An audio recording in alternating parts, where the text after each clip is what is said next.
Hallo und herzlich willkommen zu einem neuen Lomtro-Video und heute möchte ich dich dabei unterstützen, eine Kaufentscheidung zu treffen. Und zwar geht es heute um das Thema SQ10 oder SQ20. Das ist das, was ich immer wieder gefragt werde. Soll ich mir jetzt die SQ10 oder die SQ20 kaufen? Ich kann mich nicht entscheiden. Was ist denn jetzt sinnvoller? Die neuere Kamera oder die alte Kamera?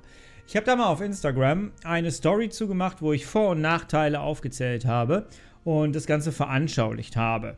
Da mir nicht jeder von euch auf Instagram folgt, warum eigentlich nicht? Macht doch mal.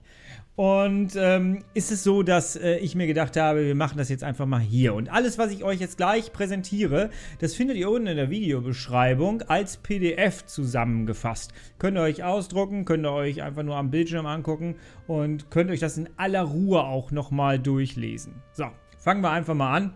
Und zwar schwenken wir mal hier rüber und fangen mal mit der SQ10 an, denn die hat große Vorteile. Günstiger Preis aktuell steht da, das ändert sich gerade aktuell ziemlich, die schwankt die letzten Wochen im Preis. Guckt ihr den aktuellen Preis gerne mal unten in der Videobeschreibung an, da habe ich auch beide Kameras verlinkt, guckt ihr da mal den aktuellen Preis an, da wird sich wahrscheinlich noch ein bisschen was tun. Es ist so, dass die SQ10 vom Markt genommen werden soll, aber wir wissen noch nicht genau, wann das eigentlich stattfindet. Zumindest habe ich da jetzt gerade, Stand heute, nicht wirklich was gefunden. Und der Preis aktuell verrät schon so ein bisschen, es geht in die Richtung. Deswegen tippe ich jetzt mal meine persönliche Vermutung, kein Wissen, Vermutung, im Herbst haben wir die wahrscheinlich nicht mehr, nehme ich mal stark an. Ja, und deswegen solltest du dich entscheiden, welche du jetzt nimmst. Wir haben den Wechselakku bei dieser Kamera. Das ist ein Punkt, den viele wirklich wichtig empfinden. Und das habt ihr hier auf jeden Fall. Und der Akku, der hält auch ganz gut. Und der Zweitakku für die Kamera, findest du auch unten in der Videobeschreibung, ist gar nicht so teuer. Das muss man auch ganz klar sagen. So, diese Kamera hat ein Stativgewinde. Das ist etwas, da musst du dich wirklich fragen, brauchst du ein Stativ mit so einer Kamera oder nicht? Ich benötige das Stativ doch häufiger, muss ich sagen. Und deswegen ist es für mich etwas, was schon mein Kaufverhalten beeinflussen würde. Wir haben übrigens mal, ich habe mit dem Roberto einen Livestream zusammen gemacht. Der hat sich die Kamera gekauft, das ist ein Zuschauer von diesem Kanal. Und der hat mir halt davon berichtet in diesem Stream, dass er dieses Stativgewinde irgendwie vermisst. Und wenn du dir den ganzen Stream mal angucken möchtest, geht ein bisschen länger als dieses Video. Schau dir das mal oben in der Ecke an, verlinke ich dir. So, was haben wir noch? Sehr robust und zuverlässig in der Bedienung. Das muss man wirklich ganz klar sagen. Das Ding zickt nicht rum, du machst sie an, die ist da und alles ist sehr gut. So, fördert deine Kreativität. Das ist ein Punkt, da brauche ich gar nicht viel zu sagen. Das habe ich hier in jedem Video, was du auf meinem Kanal über die SQ10 findest, schwärme ich davon, wie sehr dich dieses Ding inspiriert, mit dem Motiv zu spielen. Es macht einfach herrlich Spaß. Das kann man gar nicht anders sagen. So. Gehen wir mal rüber zu den Nachteilen, denn die Kamera hat natürlich auch ein paar Nachteile, gar keine Frage. Und zwar wird nicht mehr mit Updates versorgt. Du musst dich dafür entscheiden, möchtest du die Kamera so haben, wie du sie jetzt kaufen kannst und kriegst nicht mehr irgendwelche Updates. Updates sehen so aus, dass du tatsächlich, es gab ein großes Update für die SQ10, da waren plötzlich neue Farbfilter mit drin. Hat die Kamera völlig verändert. Ich hatte plötzlich eine ganz neue Kamera. Das war einfach genial.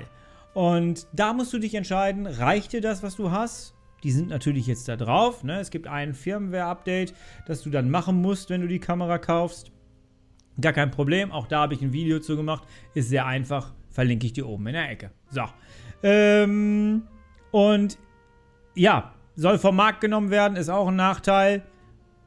Sie wird uns so nicht mehr zur Verfügung stehen, aber du musst dich wirklich dafür entscheiden, brauchst du Updates oder brauchst du keine Updates.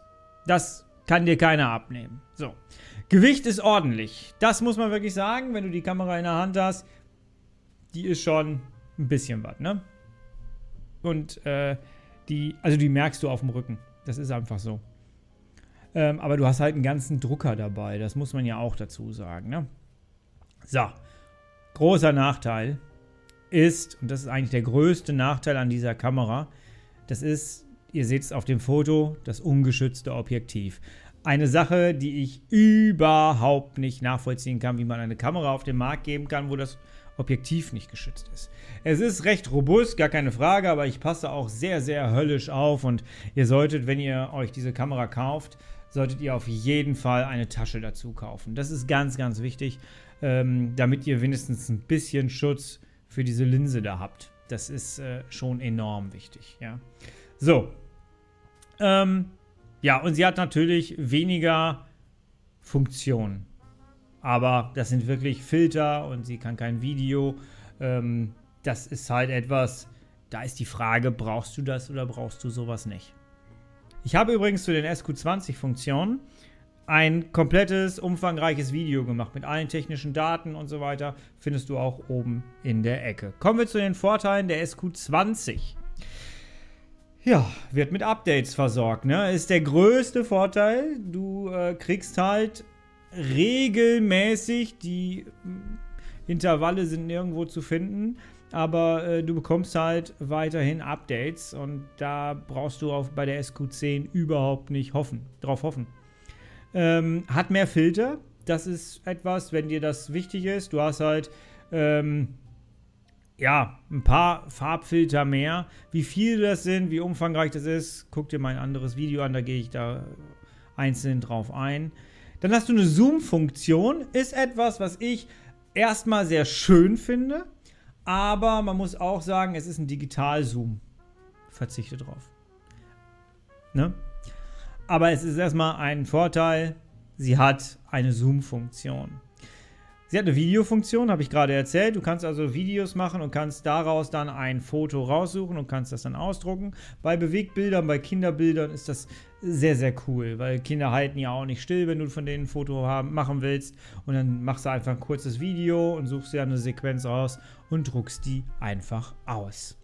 So, dann haben wir auch hier wieder, fördert deine Kreativität. Die Kamera lässt dich einfach unfassbar spielen mit dem Motiv. Es ist einfach so. Und ja, dann hast du einen Selfie-Spiegel. Den hast du tatsächlich nicht bei der SQ10.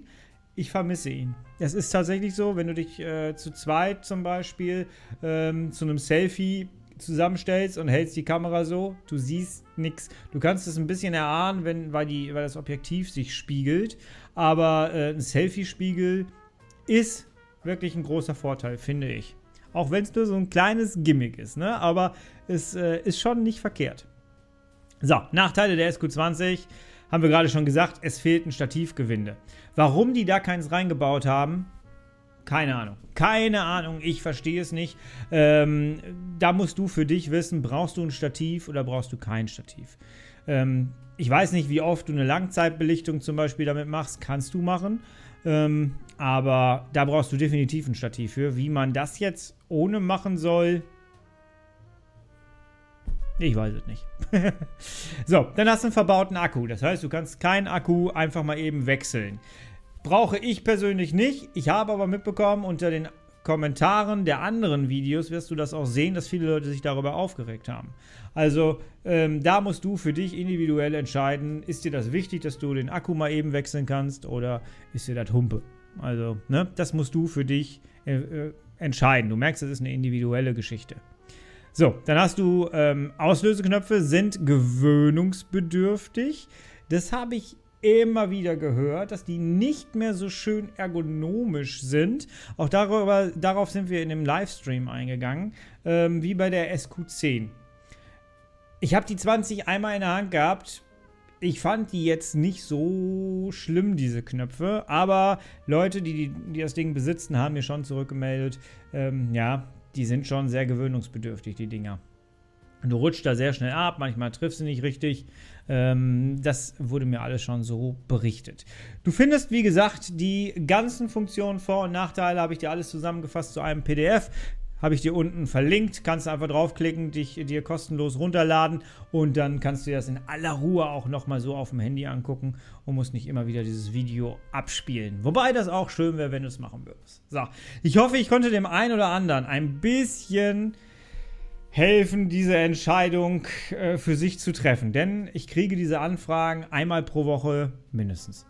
Und dementsprechend habe ich gedacht, ich mache da mal ein Video zu, stelle euch das zur Verfügung und dann entscheidet euch. Ganz wichtig ist, wenn ihr da wirklich Bock drauf habt und ihr überlegt, so eine Kamera zu kaufen, macht das. Sie macht eine Menge Spaß. Das kann ich einfach nur wieder sagen.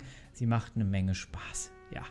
Wenn dir das Ganze gefallen hat und wenn du das hilfreich fandst, dann gib dem Ganzen bitte einen Daumen nach oben, abonniere den Kanal, damit wir uns recht bald wiedersehen und du benachrichtigt wirst. Und ich würde sagen, ich bin raus. Seid bis dahin herrlich unperfekt und bis bald. Ciao.